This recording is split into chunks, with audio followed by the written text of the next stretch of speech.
This video is brought to you by Law Excellence IAS Academy. Dear students, good morning.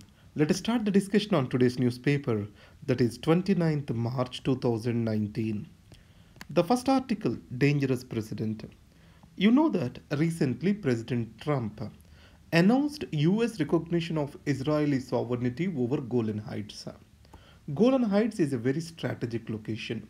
In this context, you need to understand the 1967 war between Israel and Arab powers. In this war, Israel has occupied various territories from various Arab powers. The Golan Heights originally belongs to Syria. From Syria, Israel has occupied that. Even today, it is under the control of Israel. Today, 40% of the water resources of the Israel actually comes from these highlands. Second is Sinai Peninsula. It was occupied from Egypt and later it was given back to Egypt. Gaza Strip. So Egypt, it is also a land from the Egypt. Today it is under the control of the Hamas. And West Bank, it is taken from Jordan and Palestinian Authority, it is ruling over that area.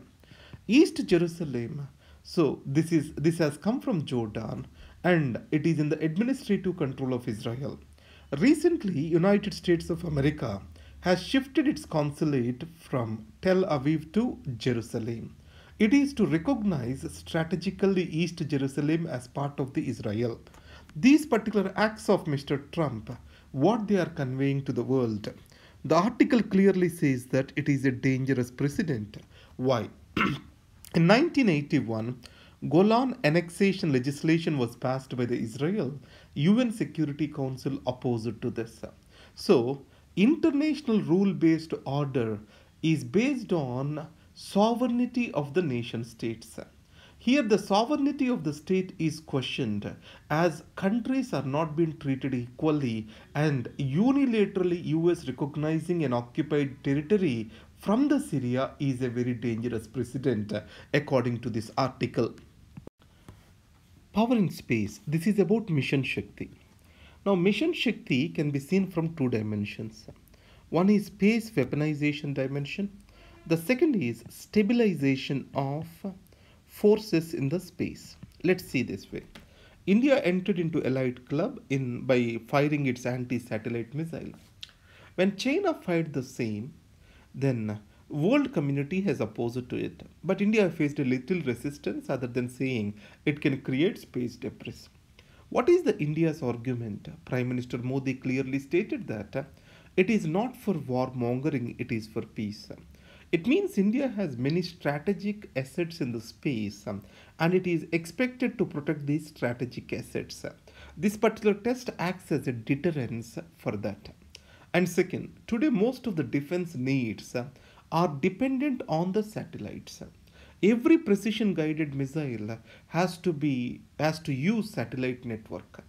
Second, long range missile technology, if it is available with any country, it will be able to test this particular technology. Now, India's testing of this will bring Pakistan into the race, or this entire process is going to create a space competition for weaponization. That is the first dimension. The second is why India did this test only at this point of time. So is this to promote hyper-nationalist narrative for the BJP party to win the elections? It means defense and objectives of defense and nationalism, or these are going to become the propaganda instruments for a particular political party. That is what is the second thing which is being objected to. So the Mission Shakti is in truly the defense interests or to the political interests of certain political party. That is what this article talks about. An opposition narrative for 2019. Let us see this way. Today, opposition is talking about a program that is called NYAY. And on the other hand, Prime Minister Modi announced for PM Kisan, and also there is an hyper-nationalist narrative which is going on with surgical strikes and also with the particular anti-satellite missile, etc. So what the author argues is this. Many of the opposition political parties are coming as a coalition. And BJP countering this coalition as a Kichdi Sarkar or the Milavat Sarkar. So, how this narrative can be countered? Remember one thing. There is decentralized political system that has worked in coalition system. This decentralized polity has ensured that the decision is not made in the presidential style. There has to be consultation. The states enjoyed the greater bargaining power, and also the regional and social identities are well represented at the union level. So, the decentralized polity, which has come through the coalition politics, has ensured proper right progress for the country. That is the author's argument. On the other side, the argument of the BJP is a strong decisive leadership is required for image of India and for the development of India. And the next is coalition politics also offer for the alternative politics. This is the second argument. So, because let's take a cart is being drawn by a single horse, it can upturn the cart. On the other hand, the same carriage is being drawn by multiple horses. So, there will be checks and balances. These checks and balances will be ensured by the coalition politics. That's what is the author argument. The counter argument is coalition politics are more appeasing to the people and populistic, so they will not make dynamic and effective decision making.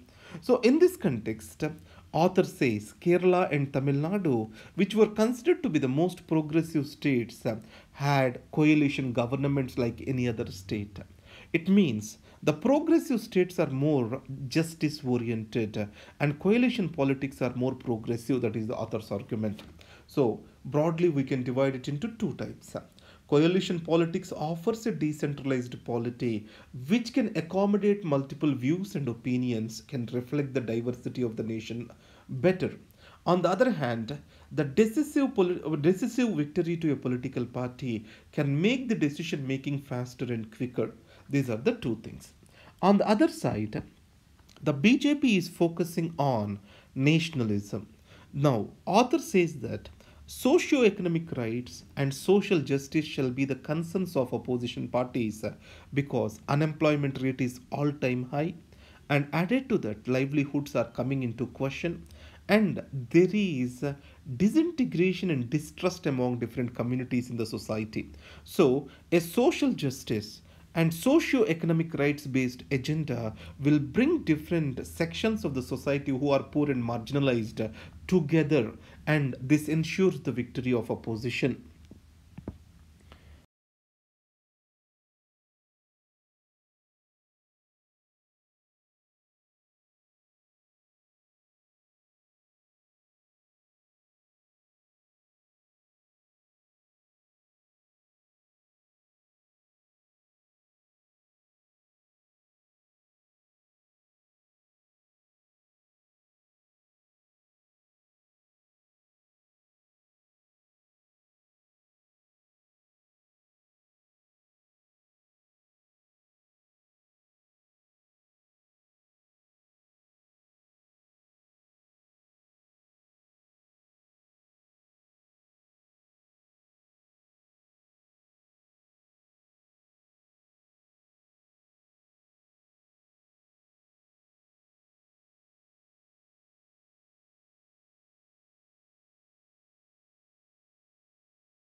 Next, center should address concerns of states on GST transfers by Y.V. Reddy.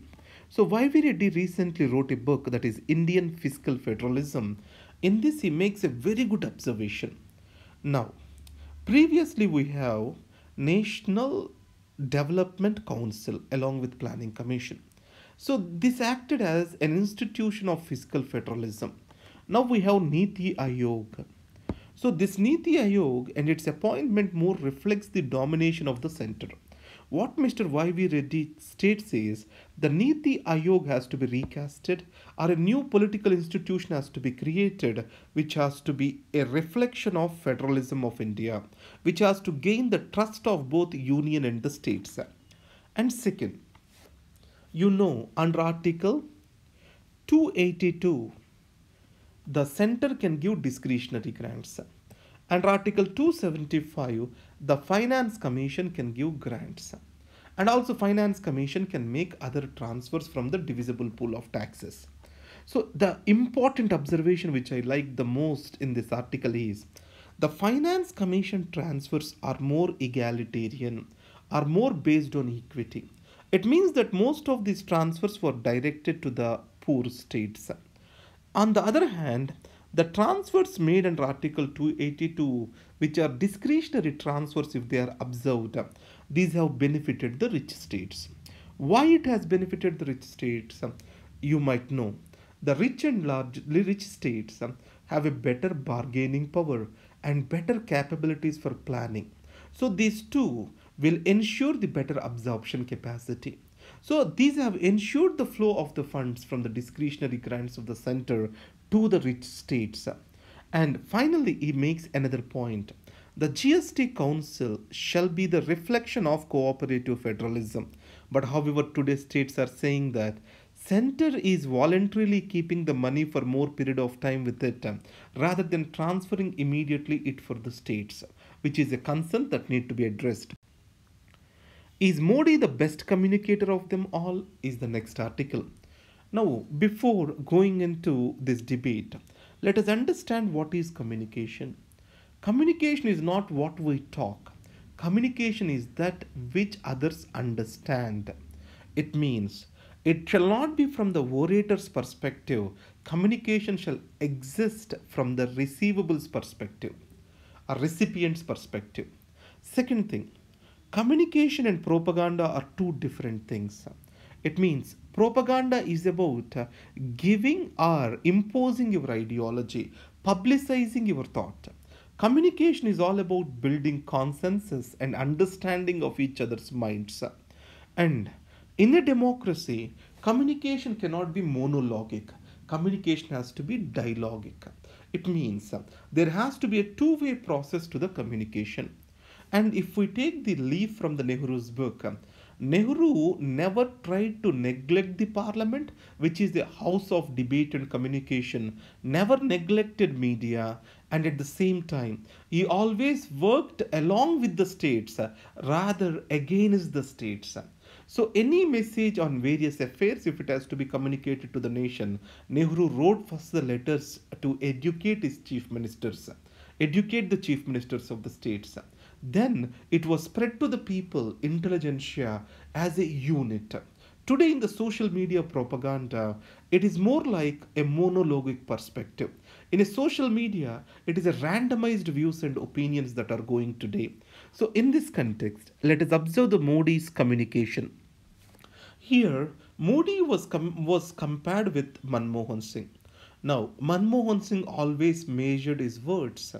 Manmohan Singh, whenever he spoke, he was very credible in his words. He did his work and he had supportive data and also logic whenever he made a statement. Most of the times, Modi has been criticized for spreading lies and for its theatrics. In this context, Modi's is been more described as propaganda rather than communication. So communication by Modi is more monologic. He speaks, everyone listens. It is more autocratic, that's how the people describe it as. Now, here communication is not for building consensus, it is for just spreading a message. This is how this article talks about. Jaitley says Article 35A is curbing Jammu and Kashmir's progress. Yesterday, we have discussed in detail how Article 370 has come into existence. And as continuation of this, let us see this way. Instrument of accession has given powers to the Union only on three subjects, that is defense, external affairs and communication. And 1954 presidential order, it has provided for Article 35A. Article 35A in the Constitution, it did not come through Article 368 that provides for the amendment of the Constitution. So this has come into existence through a presidential order. Later it was approved by the Jammu and Kashmir Constitution Assembly. So this 35A provides for permanent resident status. It means non-residents of Jammu and Kashmir are not allowed to buy any property over there. What are the means of production? The most important among them is land. If I want to go and establish a factory in Jammu and Kashmir, obviously as the land is not being sold, I cannot have the guarantee to continue by my business. I have to depend upon that particular individual or the state to conduct my business. So business was not interested to go and conduct their affairs in Jammu and Kashmir, which is a reason for curbing of Jammu and Kashmir's progress, according to Arun Jaitley. When growth is inclusive, a universal basic income is not necessary. So, the growth, when it is well distributed across all sections, when it is made equitable, we can say it as inclusive.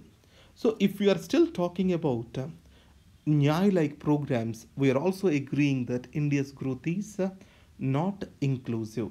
So we shall make more efforts to distribute the economic growth rather than readjusting the growth at a later date. That is what the author says. And the second most important thing what he says is when tax is more complex, the tax compliance will be less. That is the second important point. The third thing which I see over here is India is achieving a good growth rate, but at the same time, India shall make more efforts to ensure this growth reaches to the bottom of the pyramid. The Rajan stresses on focused targeting of NYAY handout. Yesterday we have discussed that the physical space and targeting, these are the two major challenges for implementation of NYAY. In this article, Rajan repeats the same. But another important point which he has stated over here is this.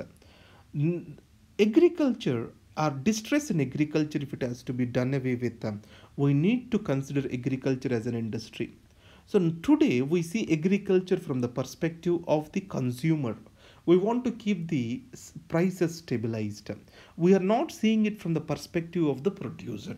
Once we make it as an industry, we have to see it from the perspective of the producer, and producer will also get a chance to determine what his price in the market is, and new industries and new mediators comes up and market develops surrounding that. It all ensures the growth of the agriculture. What the world thinks. Pew Research Center, it states this way. In the West, where India's relations are strong, the perception of India as a strong nation is growing. But where India's relations are weak, Latin America or Eastern Europe, there India's role in the international affairs is not considered as very significant. But there are two areas, Israel and ASEAN, where India has a significant diplomatic presence, economic relations and strategic relations. There the perception is India is still lagging in its might. What can be the reason? It can be explained in the ASEAN that the China as a counter force is very strong. Then what about the Israel? That's what it has been asked here. Data ownership, a bone of contention. The e-commerce policy of India is about to be launched. Now, one major issue over here is who shall own the data collected by various companies? Let the citizen whom the data belongs to shall be the rightful owner, or the state, or the company. Now, the companies argue that lot of energy, money, and strategy time is spent in getting this data. This data is like their intellectual property. In this context, not having a ownership on the data which they collected will not be good interest of their business. That's how they say it. Now, let's revise this. Dangerous precedent. You know that US recognition of Golan Heights as a sovereign territory of Israel is a very dangerous precedent. Power in space. Mission Shakti, which India has tested anti-satellite missile, can lead to space weaponization. That is another concern. The urban employment scheme, the shape of urban employment scheme states that urban poor are worst placed compared to rural poor. A livelihood security in the form of employment guarantee is necessary for them. An opposition narrative for 2019 has to be based on social justice and concerns of socio-economic development, and also it has to build a narrative that the coalitions did positive or progressive growth to the country, and they also have also provided federalism and decentralized polity reflecting the diversity of the country. Is Modi the best communicator of them all? It depends on how we define the communication. If we define the communication as consensus building, communication as a dialogue, or communication as understanding of the minds, then Modi cannot be said as a good communicator. On the other hand, communication in terms of quantity, imposing of ideas, and wide reach to the people using multiple platforms, then in those contexts, Modi can be said as a better communicator. Jaitley says Article 35A is curbing Jammu and Kashmir's progress because he considers lack of exchangeability on land is disincentivizing the industry. What the world thinks. So the perception of India across the world is changing and it is more emerging as a strong nation. But it is not in the case of US, Israel and ASEAN. And finally,